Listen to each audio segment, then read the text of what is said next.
Radio Classique, l'invité de l'économie. 7h18, le secrétaire général de la CFDT est donc l'invité de Radio Classique ce matin. Bonjour Laurent Berger. Bonjour. Le projet de loi El Khomri revient ce mardi sur le devant de la scène avec l'audition de la ministre du Travail par la Commission des Affaires sociales de l'Assemblée. Vous avez indiqué récemment que vous souhaitiez de nouveaux aménagements pour cette loi à l'occasion de son passage devant le Parlement. Sur quel point précisément ? Il y a plusieurs points sur lesquels on souhaite des précisions, des améliorations. Il y a notamment sur le licenciement économique. La nouvelle rédaction vise à lutter contre les abus qui consisteraient à vider de rentabilité un site français pour justifier une situation économique difficile allant jusqu'au licenciement économique. Donc là, il faudrait réécrire, notamment sur les critères sur lesquels on se base, notamment sur le nombre de trimestres de baisse de rentabilité. 4 trimestres consécutifs de baisse du chiffre d'affaires aujourd'hui. Voilà, il faudra aller plus loin ? Oui, on peut aller plus loin. Nous, initialement, on avait dit 6 dans la concertation qui s'est ouverte après. C'est ce que propose aussi François Rebsamen, l'ancien ministre du Travail, dans les Échos ce matin. Tant mieux.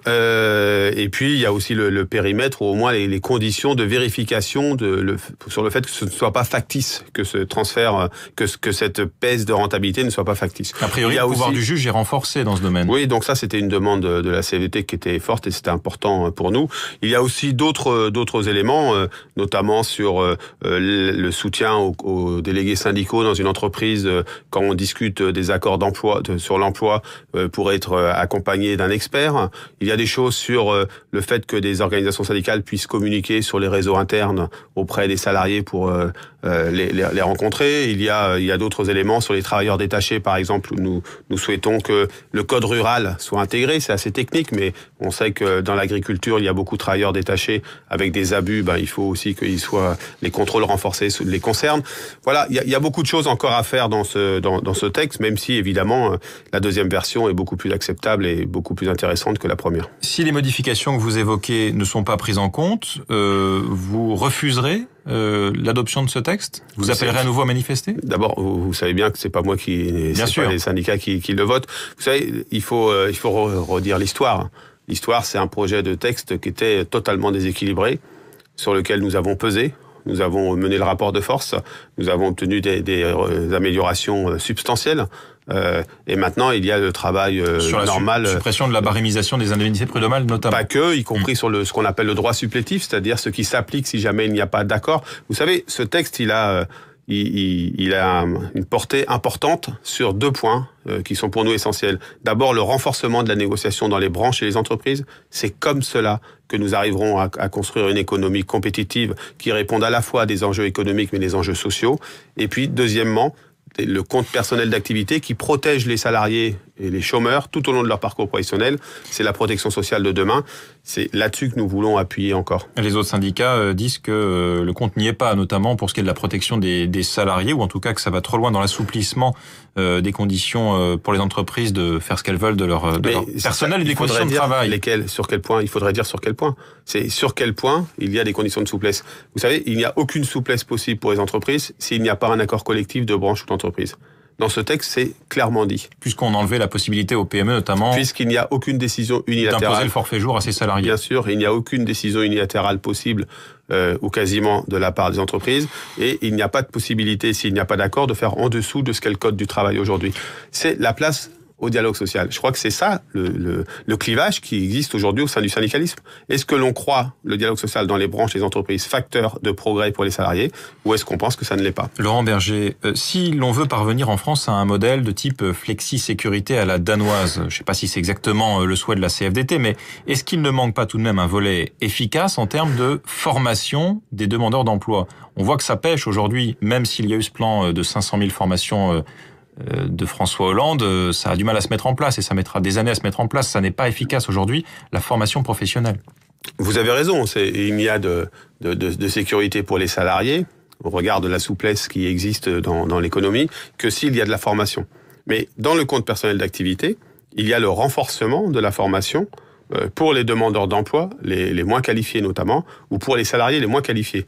C'est pas dit, mais dans le CPA, dans le texte tel qu'il est aujourd'hui, il y a le crédit d'heure pour le compte personnel de formation va jusqu'à 400 heures au lieu de 150. Ça a été renforcé aujourd'hui. Donc, il faut aller plus loin. Le plan formation dont vous faites écho, c'est un plan de formation qui est en train de se mettre en place, qui concerne 1 million 1 million, c'est pas 500 000. C'est 500 000 de plus par rapport aux 500 000 existants. C'est 1 million. Mettre autant d'heures de formation qu'on veut en face du chômage. Si la qualité de la formation ou sa pertinence par rapport à la situation de l'emploi n'est pas au rendez-vous, ça ne sert à rien. C'est pour ça qu'il y a beaucoup de choses à faire dans les bassins d'emploi. C'est pour ça que tout ne se décidera pas d'un niveau national.